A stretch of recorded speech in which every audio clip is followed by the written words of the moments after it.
Il est écrit dans la paracha de cette semaine, à mon avis, un des plus grands secrets de la vie, de la science de l'être. Un des plus grands secrets de la science de l'être. Qu'est-ce qu'il est écrit ici? Ki tikne eved. Si tu t'achètes un esclave. C'est quoi s'acheter un esclave? S'acheter un esclave, ça veut dire posséder, manipuler quelqu'un d'autre. Mais sauf ce que les gens ne savent pas, c'est que quand on tient la corde d'un côté et de l'autre côté il y a quelqu'un d'autre, quand moi je bouge, c'est vrai qu'il bouge, mais quand lui il bouge, moi aussi je bouge. Donc quand je manipule, je me fais manipuler. Ça, c'est un grand secret de la vie. Nous, avec l'étude qu'on a de la chassidoute, de l'amour de son prochain, on coupe tous les liens possibles avec tous ceux qui sont autour de nous. De Kitso, quand on s'achète un esclave, on s'achète un maître. Il est écrit Kanalo Eved, Kanalo Adon. Pourquoi quand je me suis acheté un esclave, je me suis acheté un maître? Parce que l'esclave, à part ce qu'il fait, c'est nous servir et se comporter comme nous on désire, mais de l'autre côté, il a des nécessités cet esclave. On doit le nourrir, on doit le loger, on doit l'habiller, il y a beaucoup de choses à faire avec lui. On doit prendre soin de sa santé, c'est pas n'importe quoi un esclave. Et maintenant on va se poser la question. Pourquoi quelqu'un devient un esclave d'après la Torah? D'après la Torah Kedosha, quelqu'un devient esclave quand il n'arrive pas à maîtriser ses propres midot, son propre caractère, et il fait quelque chose qui est assez grave pour être puni, et la chose qu'il fait pour être assez grave pour être puni est la cause de ce qu'il a besoin vraiment, que c'est être maîtrisé par quelqu'un d'autre. Alors l'esclave, qu'est-ce qu'il a fait? C'est un être qui a transgressé une des lois de la communauté, et en transgressant cette loi, il a eu une dette, et il n'a pas réussi à payer la dette. Alors qu'est-ce qu'ils font? Ils le vendent à l'esclavage. Mais qui achète les esclaves, vous savez? Seulement les gens pieux ont le droit d'acheter un esclave. Pourquoi? Parce que la Torah dit que cet être-là qui s'est vendu à cause qu'il ne savait pas se maîtriser, doit avoir un coach. Un tzaddik, c'est un coach qui va faire quoi? En 6 ans, il doit le transformer de quelqu'un qui a des midot déréglés à quelqu'un qui a de bonnes midot. Et cet être-là, comme il n'a pas réussi à se comporter d'une façon qu'il faut, et il a perdu de l'argent, maintenant il doit repayer cette dette qu'il a. Pourquoi? Parce que si on quitte ce monde-là avec des dettes, on revient dans ce monde payer les dettes. Et revenir dans ce monde n'est pas la bonne solution de l'être humain. L'être humain ne veut pas revenir dans ce monde. Surtout pour quel motif? Pour quel motif? Pour quel motif quoi? Il ne veut pas revenir dans ce monde. Parce qu'on dit que l'âme, avant d'être dans ce monde, quand elle est dans les mondes supérieurs, elle est très heureuse de la lumière qu'elle vit là-bas. Et quand elle vient dans ce monde inférieur, elle ne vit plus tellement les lumières, n'empêche que c'est un très grand débat que hier j'ai développé avec mes élèves à Bnei Brak. Quand on a étudié la Kabbalah, je leur ai dit, c'est vrai que on a parlé du déroulement des âmes.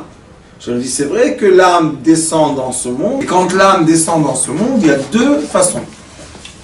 Il y a une façon que Baruch Hashem, il y a un bébé qui vient. Toda Rabba, Mazal Tov.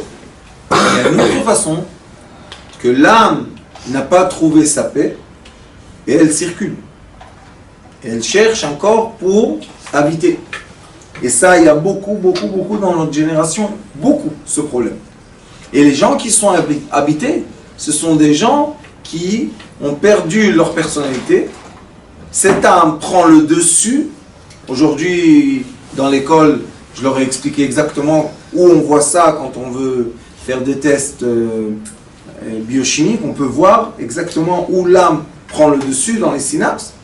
Et ces personnes-là, maintenant, il y a un corps qui appartient à David, mais il y a l'âme de Moshe qui possède ce corps-là.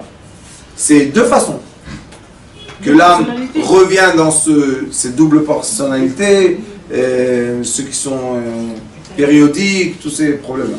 Mais là, on voit que cet être-là qui s'appelle Eved, on voit que ce monsieur, qu'est-ce qu'il a eu?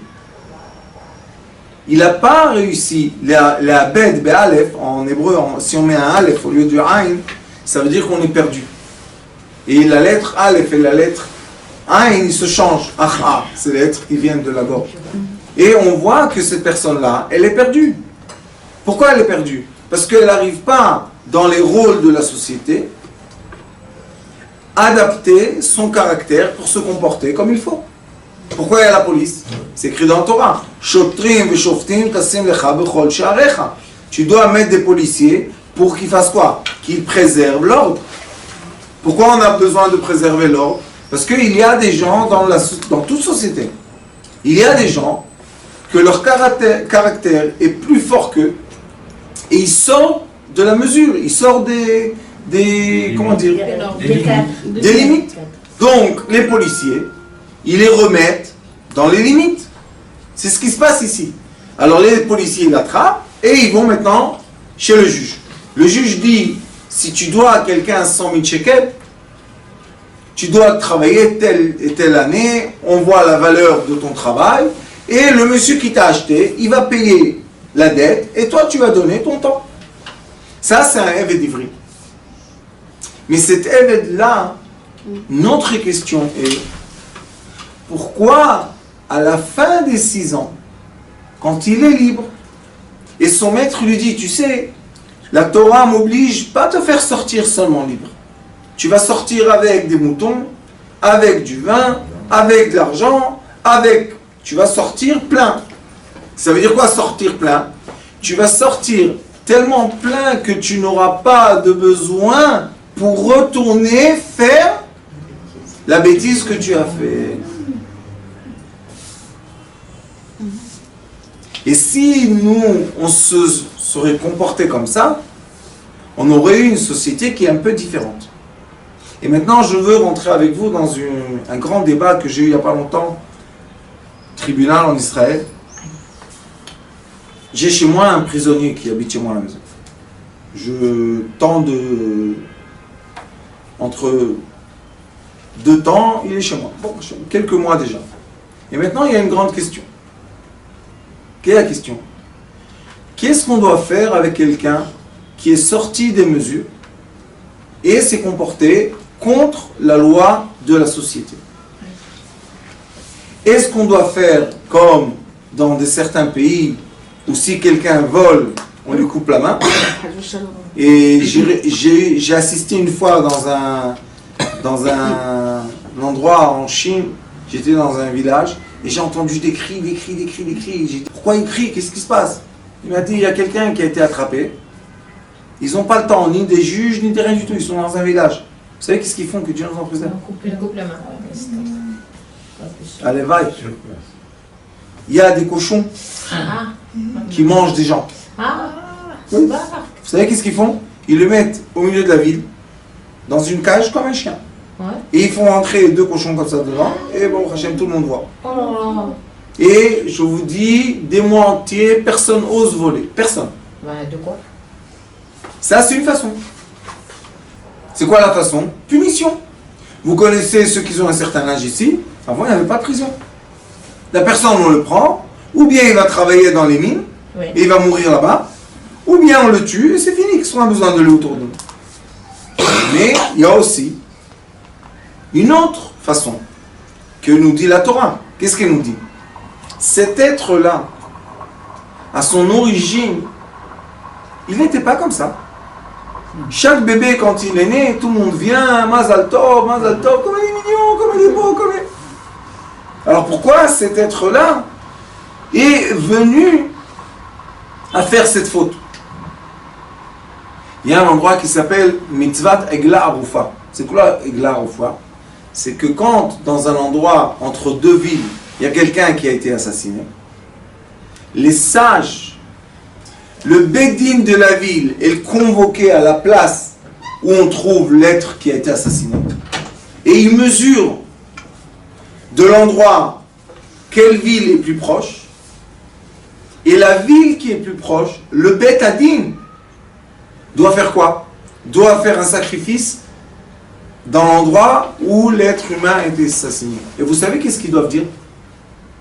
Ils doivent dire, peut-être il est venu demander l'aumône et on ne lui a pas donné. Peut-être il est venu demander une place à dormir et on ne lui a pas donné. Et la personne, tout être humain, quand on le pousse à la limite négative, eh bien oui, il fait des choses qu'il ne voulait pas faire si ça ne serait pas comme ça. Et vous pouvez prendre la plupart des gens qui ont fait des bêtises, si vous parlez avec eux comme des êtres humains, vous voyez que ces gens-là regrettent la bêtise qu'ils ont fait. Et non seulement ils regrettent, ils veulent être corrigés. Et aujourd'hui, en Israël surtout, je crois qu'en Amérique, ils sont dans le débat, parce qu'en Amérique, vous savez, il y a la chaise électrique. Ah oui.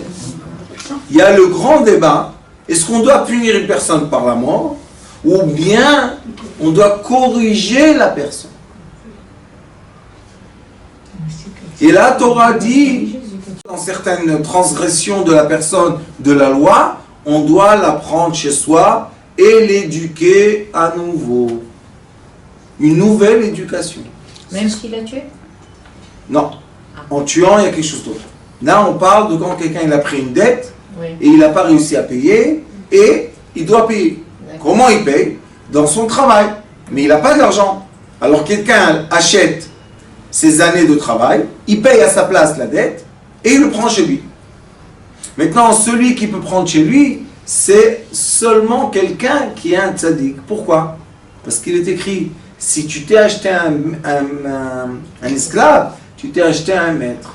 Comment je me suis acheté un maître? Si tu as dans ta maison un coussin, tu lui donnes. Et moi, comment je dors? Va acheter un coussin. Mais justement un coussin. Oui, tu lui donnes. Si tu as une couverture, Tu lui donnes. tu lui donnes. Si tu as un manteau, tu lui donnes. Maintenant, imaginez-vous qu'une personne qui est arrivée à faire ce qu'elle a fait, parce que vous savez, elle avait un manque d'amour et un manque d'affection. Sinon, elle n'aurait pas fait ça. Si ses parents lui auraient dit « Viens manger chez moi quand tu n'as pas à manger », bon, Hachem. Aujourd'hui, ça se répète, hein, cette histoire. Il y a beaucoup de jeunesse dans la rue. Beaucoup, quand je vous dis beaucoup, on parle des milliers de jeunes qui sont dans la rue. Laïque ou religieux, c'est aujourd'hui, il n'y a aucune différence. Pourquoi? L'éducation de ne pas être lié aux parents. L'éducation d'être indépendant. Indépendant de quoi? Qui va te donner l'affection? La rue? Qu'est-ce qu'il y a dans la rue? Mais c'est inévitable, non? De passer par un chemin forcément où on tombe et tout, donc on ne peut pas dire... Ravanit, c'est évitable pour des gens qui n'arrivent pas à maîtriser leur comportement. Mais les gens qui arrivent à se maîtriser comme il faut, ils se créent un foyer, ils se marient, et ils travaillent, et la femme c'est la bracha, et tout doucement ils achètent une petite monnaie de 2 pièces, après 3, et on a fait tout ce parcours. On n'est pas tous nés avec une cuillère en or. Et même ceux qui sont nés avec la cuillère en or, il y en a beaucoup qui rejettent l'argent. Ils veulent voir comment c'est de le faire tout seul. Mais maintenant, la conversation d'aujourd'hui est quoi? C'est quoi un Eved ivri? C'est quoi un Eved? Comment on se comporte avec quelqu'un qui est sorti des règles de la société? Est-ce que la société doit le punir en lui faisant du mal pour que les autres voient le mal et la punition qu'il a reçue, pour que les autres ne se comportent pas comme ça par crainte de punition? Ou bien on dit non, on va s'occuper de cet être, on va lui donner de l'amour, on va lui donner des habits, on va lui donner de l'éducation, on va lui donner tout ce qu'il a manqué. Et quand il va sortir de chez nous, on dit en anglais mensch. C'est quoi mensch? Il est écrit dans la Torah, Leolam Iye Adam. Et après il est écrit Yerishama et tout ça. C'est quoi Leolam Iye Adam? Never, Leolam, never. Comment on dit never en français? À jamais, sois un être. Et après, tu peux tout ce que tu veux. Mais premièrement, sois un être. Dans tous les livres que vous allez rencontrer de sagesse, vous allez voir, il est écrit Adam, être. Pourquoi il n'était pas écrit juif? Pourquoi il n'est pas écrit religieux? Pourquoi il n'est pas écrit orthodoxe, rouge, blanc, jaune, marron? Pourquoi? Parce que l'être. Lui, Akadosh Baruch Hu, le créateur, il a créé quoi? L'être humain. Et il a donné le livre, quoi? Le mode d'emploi pour l'être humain. Et après qu'on est un être humain, on peut s'approcher d'un certain degré de lumière. Mais avant, il faut être un être humain pour ressentir quelque chose dans sa vie. Et cet être humain qui était un esclave, ici dans la paracha, on lui dit, 6 ans tu vas travailler, la 7e année, tu retournes dans ton village, dans ton... Mais regardez qu'est-ce qui est écrit après. Si cet être humain vient célibataire, sans femme, il va être libéré seul. Si pendant ce temps-là, qu'il était évêque esclave, il a eu une femme et des enfants, la femme et les enfants restent chez le maître. C'est dur ça. Imba lishao, et s'il est venu avec une femme, sa femme elle sort avec lui. On peut pas abuser sa femme et ses enfants après. Et regardez qu'est-ce qui se passe. Im Adona viten lo isha vialda lo banim. Si le maître lui donne une femme et elle a emmené des enfants et des filles, Aisha veyaladea tiela adonea vuitze begapo. La femme et les enfants appartiennent au maître. Et lui, il va sortir tout seul. C'est pas très logique. Dur. Maintenant, regardez qu'est-ce qui se passe tout de suite après. Ve'im amor yomar. Et si il va dire, qu'est-ce qu'il va dire? L'esclave ahavti et adoni. J'aime mon maître. Et ishti, et j'aime ma femme. Ve'et yeladai banai, j'aime ces enfants-là. Lo etze chofshi. Je veux pas être libre. Alors la plupart des gens, comme ils se sont pas occupés des gens problématiques, ils savent pas pourquoi ces gens-là disent je ne veux pas être libre. Parce que les recherches ou les études prouvent que quand quelqu'un était déjà dans la mauvaise action, il va retourner dans cette société de mauvaise action. Mais quand quelqu'un était dans la mauvaise action, qui l'a emmené à faire des mauvaises choses, il ne veut plus y retourner, qu'est-ce qu'il dit? Je préfère rester en prison que commettre un nouveau délit hors prison. Et nous, qu'on est libre, on ne peut pas comprendre ça. Pourquoi? Parce que on dit quoi? Il est fou celui-là? Il ne veut pas être libre? Il ne veut pas faire du Bah si. Il a peur de retourner à sa nature. L'être humain est un groupe de personnes qui est divisé par 3. Nous avons, comme il est écrit, Tzibur, Tzadik, Bet, Reish. Tzadik, c'est quoi? Tzadikim, les gens pieux. Reish, c'est quoi? Racha, les gens méchants. Et Bet, c'est les Bénonim, c'est les gens moyens. La plupart des gens sont dans le moyen, dans la moyenne. C'est vrai qu'ils ne préservent pas toutes les lois, parce que vous savez, tous les jours, il y a des lois qui s'écrivent et on ne les connaît pas. Mais, au Hachem, ils font attention à ce qu'ils font, ils vont dans un bon chemin, tout va bien. Il y a des gens qui sont les tzadikim. C'est quoi les tzadikim? Les gens pieux de la communauté.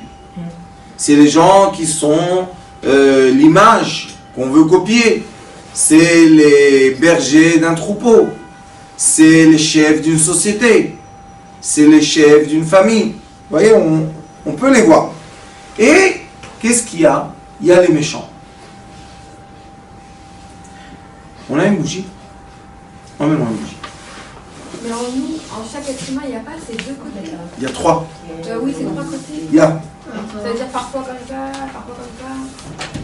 Maintenant, je vais vous montrer par la bougie démonstration de la chassidoute. Vous savez, c'est quoi chassidoute? Chesed, c'est l'amour. On a Baal Shem Tov HaKadosh qui nous explique comment une personne doit se comporter dans la communauté. La communauté est divisée par trois.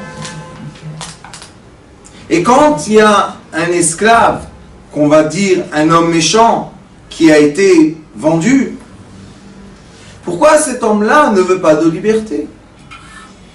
Parce que cet homme-là connaît son caractère et il sait que s'il va être libre, il va se comporter d'une façon très très dangereuse. Donc, le travail du maître est quoi? De gâter tellement l'esclave à l'emmener à la reconnaissance de quoi? Du bon comportement social. Et comment on doit le faire, cet être qui l'invite chez lui à la maison? En lui donnant le bien. Pas en lui faisant du mal, pas en le frappant, pas en le critiquant, même pas lui rappeler ce qu'il a fait. On n'a même pas le droit de lui dire « Eh, n'oublie pas pourquoi tu es là ». On n'a pas le droit de le dire. Regardez, nous avons une bougie. Nous avons une bougie dans un verre. Quel est le rôle du verre? Protéger la bougie. Quel est le rôle de la cire? De fondre pour permettre la lumière. Et quel est le rôle de la lumière? Éclairer. Maintenant, on va se poser une question. Ce monde-là est comme un monde obscur et nous avons besoin de la lumière pour voir notre chemin. Alors, comment on descend dans ce monde? On descend en groupe de Neshamot. Vous savez ça? On descend comme des grappes de raisin. Vous savez pas? Tous les gens dans votre vie que vous allez rencontrer et sympathiser, ça va être des gens qu'ils appartiennent à votre âme. Alors, comme elle dit la rabbinite, des fois on va être avec cette âme le tzaddik de cette âme, des fois on va être le Beinoni de cette âme, des fois on va être le rachat de cette âme. En faisant du bien pour quelqu'un, on fait du mal à l'autre des fois. Donc d'un côté on va être un tzaddik, de l'autre côté on va être un rachat. Toute notre vie, c'est comme tu as dit. On n'arrête pas de se tourner comme une roue. Tourner, tourner, avancer, avancer. Des fois on est en haut, des fois on est en bas. Des fois on est en haut, des fois on est en bas. Mais le tzaddik qui est en nous, il est écrit Ner Hashem Nishmat Chaim, que la flamme représente l'âme de l'être humain, la cire représente l'esprit de l'être humain, et le bocal représente la vitalité de l'être humain. Ça s'appelle Nefesh Ruach Neshama. D'accord? On comprend très bien que pour avoir de la lumière, de la flamme, nous avons besoin de la cire à côté d'une flamme, à côté d'un bocal. Sinon, les trois, ils vont ne pas être utiles. Ça veut dire que le tzaddik, il doit accepter d'être entouré de quoi? De Rechaïm, en grande parenthèse, Rechaïm, des mauvais. Pourquoi? Pour qu'il le protège de ne pas être éteint à cause d'un souffle qui peut venir tout doucement, tout d'un coup. Et ça veut dire quoi? Quand on regarde maintenant le bocal, avec la flamme, on voit que le bocal qui est fait en verre illumine. Lui-même, il devient lumière. Le tzaddik, de tous ses côtés, c'est de la lumière. Mais le rachat, dans le côté qu'il est vers le tzaddik, il le sert, il aide, il lui donne, c'est de la lumière. De l'autre côté, quand il est gardien des gens qui veulent venir attaquer le tzaddik, c'est de l'obscurité. Seulement les trois ensemble, quand ils vivent, les trois sont utiles pour illuminer. D'accord? La même chose dans notre vie. Cet Eved-là, cette personne qui a été vendue à nous, notre rôle, c'est quoi? Illuminer la matière. Être capable, c'est quoi illuminer? Rentrer dans la tête, dans la conscience de cet homme qui est venu être esclave chez nous, la lumière de son âme, ça s'appelle allumer l'âme de la personne, et maintenant tu peux le faire sortir de chez toi, c'est une grande bracha. Mais il y a des gens qu'on essaye avec le briquet de les allumer, ça ne s'allume pas. Ça ne s'allume pas, ils n'arrivent pas. Ces gens-là préfèrent être le bocal qui entoure la flamme que d'être un bocal pas utile qu'on jette à la poubelle. L'être dangereux ne veut pas être dangereux. Alors qu'est-ce qu'il demande? Je veux me coller au tzaddik. Pourquoi? Parce que je veux illuminer moi-même. Mais j'arrive pas. Je ne suis pas au degré de l'âme, je suis au degré de la vitalité. Est-ce que ça veut dire qu'il n'a pas une place dans une communauté? Non. Ça veut dire qu'on doit créer des communautés, comme notre communauté Sidrei Chaim, que dans cette communauté, nous avons de tout. Si vous rentrez dans Facebook, il y a Sidrei Chaim, Yeshiva Tayar, la Yeshiva dans la forêt. Et vous allez voir les enfants qui sont liés à nous tous, puisqu'on est une grande sphère, vous allez être un peu étonnés. Mais ces enfants-là, qui ont l'air d'être très durs, etc., ces enfants-là, quand ils rentrent et ils reçoivent la lumière, ils deviennent doux. Et Baruch Hashem, on a réussi à en marier quelques-uns. Et Baruch Hashem, il y a là-bas des enfants déjà. Et ces gens-là, au lieu d'être des gens qui étaient dangereux, qui frappaient, qui cassaient, qui envoyaient les gens à l'hôpital, qui buvaient de l'alcool, c'est ceux devenus des familles. Alors il y a des gens qui me disent, mais ils ne sont pas devenus religieux. J'ai dit, monsieur, ce sont de bons citoyens. Pourquoi? Parce que pour moi, ce sont de bons êtres. Ce sont des êtres bien. Ce sont des gens qui travaillent. Ce sont des gens qui ont une famille. Ce sont des gens qui se comportent comme il faut. Ils ne frappent plus. Ils ne boivent plus l'alcool. Ils ne se comportent plus, que Dieu nous en préserve. Je pense qu'on a fait toute cette communauté une bonne chose pour eux. Une partie de la tzedaka que les gens donnent, c'est pour aider ces enfants-là qui ont été rejetés par leur famille, rejetés par les communautés, rejetés partout, et ils se sont retrouvés dans la rue. Et dans la rue, qu'est-ce qu'il y a? Il y a la force, il y a la violence, il y a des mauvaises choses. Moi, des fois, je dis aux gens, vous savez, vous jetez vos enfants de la maison. Bravo, kol hakavod. Mais ils ne vont pas dans le vide, ils ne vont pas dans le cimetière, ils vont vivre, ils vont devoir quoi? S'arranger. Et quand ils s'arrangent, ce n'est pas toujours dans le bon chemin. Non.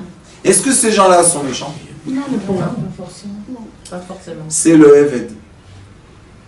Pourquoi le Eved? Parce que la Torah dit, ce monsieur-là a volé, ce monsieur-là a fait quelque chose qu'on doit le vendre pour cette chose qu'il a fait. Est-ce que l'être intérieur est méchant? Non. Alors écoutez, qu'est-ce que fait cet esclave qui est, moi je pense, très franc avec la société. Il dit, vous savez, si je sors de la maison de mon maître, ça va pas bien aller. Je veux rester chez lui. La Torah dit, vous allez l'emmener à la porte, et dans le coffre de la porte, le contour, vous allez mettre son oreille, et il va avoir un handicap qui se voit, parce que l'oreille, on ne cache pas. Et malgré l'handicap qu'on va voir dans le marché, on va dire, ah, c'est un esclave, il préfère être nommé esclave et ne pas faire des mauvaises choses, que ne pas être esclave et faire des mauvaises choses. Moi, je vais vous poser une question. Est-ce que cet être-là, qui a pris sur lui un handicap, que tout le monde se moque de lui, Eved, pour ne pas leur faire du mal, qui est le tzaddik? Lui. C'est un grand tzaddik. Il est honnête avec lui-même. Pourquoi il est honnête avec la société? Il dit à la société, écoutez, moi, j'ai grandi, que Dieu nous en préserve, hein, on a grandi dans des endroits pas tellement sympathiques. Si tu n'étais pas fort, ça marchait pas tellement. J'ai choisi de prendre sur moi un handicap pour ne pas te faire de mal, toi, l'être de la société, et maintenant, toi, l'être de la société, tu te moques de moi. Vous comprenez où est le dilemme? C'est très fort, ça. Et les gens, ils ne se gênent pas du tout de se moquer des autres. Est-ce que tu sais ce qu'il a pris, cet être humain, sur lui? Pourquoi? Pour se comporter comme il faut. Tu sais quels efforts il fait? Tu ne sais pas, non? C'est pour ça que la Torah dit, il peut être esclave seulement un tzaddik. Pourquoi? Parce que le tzaddik va le transformer en lumière, malgré qu'il est quoi? Du verre. Si on aurait ici du plâtre, aussi le plâtre était illuminé. Si on aurait ici du fer, aussi le fer aurait été illuminé. Pourquoi? Parce que le tzaddik, il illumine chaque personne à son degré. C'est ça un vrai tzaddik. Un homme qui est un homme pieux, qui est un berger, doit aimer son troupeau à tel point que pour lui et le troupeau, c'est la même chose. Il n'y a aucune différence entre eux. Ah, mais toi, tu es un grand tzaddik. Non. Moi, je suis une partie d'une sphère entière. Regardez la flamme. Combien elle est heureuse qu'il y a la cire. Combien la flamme est heureuse et reconnaissante qu'il y a le récipient qui la contient et qui la protège. Ça, c'est une bonne flamme. Ça, c'est une flamme de tzaddikim. Mais pourquoi l'handicaper? Pourquoi lui donner une marque par rapport à la société? Je vous explique. Parce qu'à la fin, qui l'a rendu méchant? La société. Pourquoi la société l'a rendu méchant? Parce que quand il a demandé de l'aide, personne ne l'a entendu. J'explique. L'handicap est que la société voit ce qu'elle crée en elle-même. C'est la raison que les enfants qui quittent des chemins de leurs parents, ils se font des tatouages, ils ont des coiffures bizarres, ils se font des piercings partout où vous voulez. Vous savez pourquoi ils font ça? Se sentir libre. Pourquoi? Pour se sentir libre. Non, pour montrer à la société, regardez ce que vous avez créé. Ouais, c'est ça. C'est la raison, et c'était dans toutes les générations, hein. Oui. Vous voyez, tout seul. Mais un enfant comme ça, ou un adulte, ou un adolescent qui fait ça, qu'est-ce qu'il dit? Je vous ai demandé de l'aide, vous n'étiez pas à l'écoute. Alors maintenant, vous pleurez, qu'est-ce que vous pleurez? Vous pleurez ce que vous avez créé. Chez le tzaddik, c'est pas comme ça. C'est pour ça qu'on voit des gens qui se rapprochent du tzaddik, ils enlèvent les tatouages. Aujourd'hui, il y a possibilité en Israël d'enlever les tatouages. Ils refont leur coiffure normale. Ils enlèvent les piercings. Vous savez, une fois, j'ai été visiter une dame qui est partie depuis. Une dame, paix à son âme. Une dame à l'hôpital Laniado. Et elle était dans une très mauvaise situation. Et vraiment, je vous dis la vérité, je ne savais pas quoi faire. Elle était toute sec, elle ne mangeait pas, elle ne buvait pas, elle était, ça y est. Et quand même, sa famille, elle a pleuré. Tu te rappelles, tu es venu avec moi? Et ma mère, elle m'a pris. Top. Elle m'a pris en voiture, on arrive dans le parking. Je vois un jeune homme avec une bouguette d'oreille.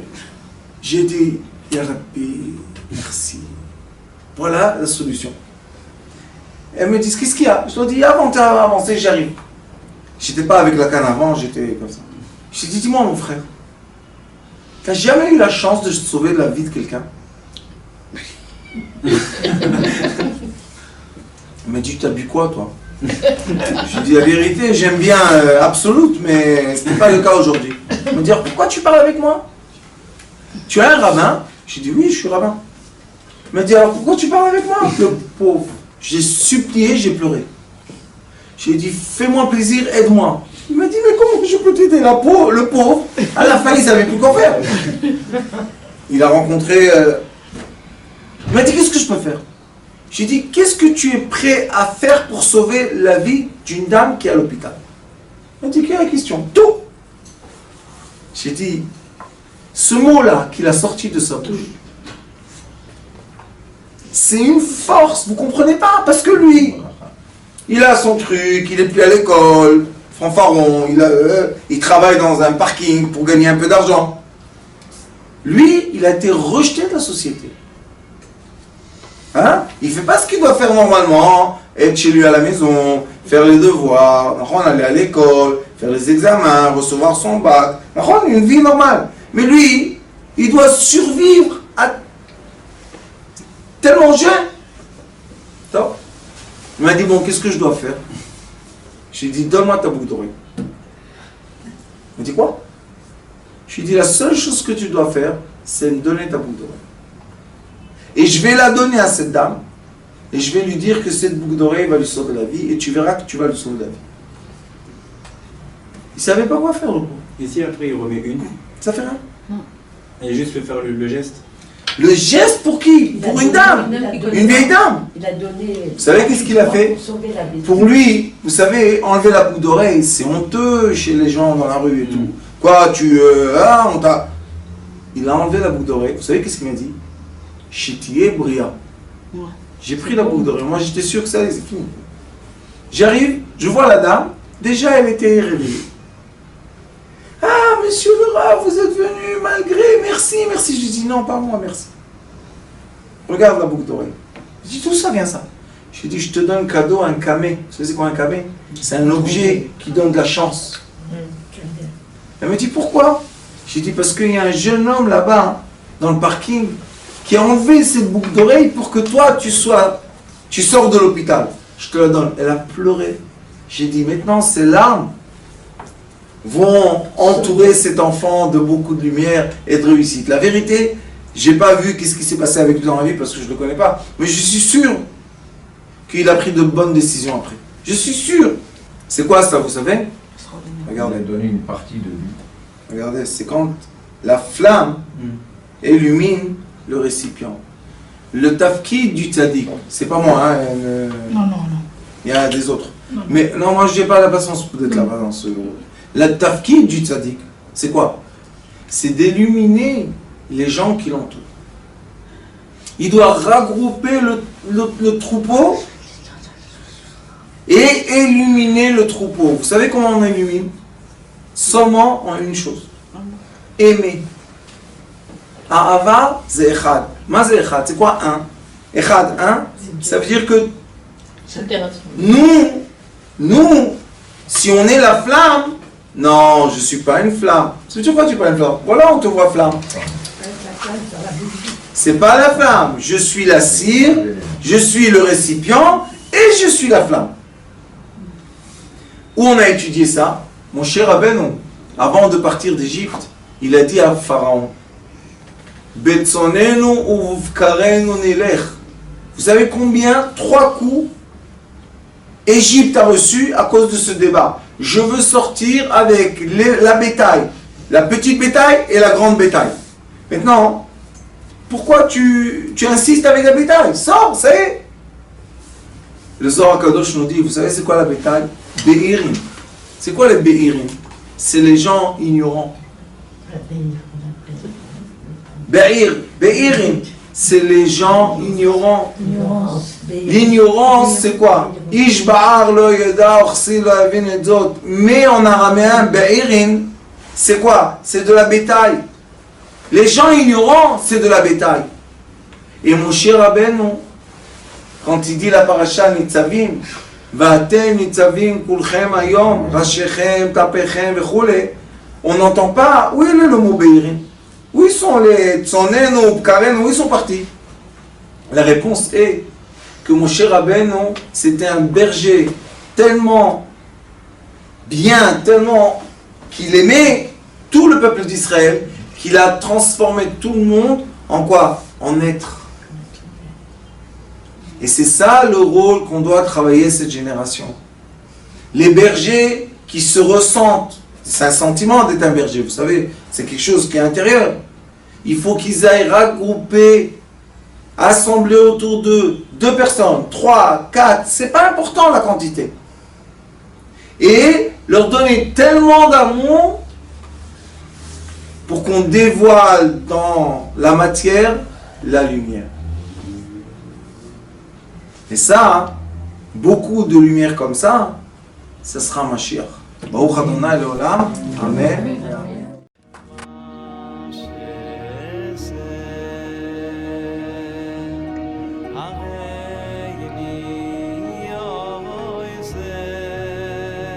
הוא היה אומר לי, בבית שלי יש מלאכים, לא רוצה לצאת מהבית.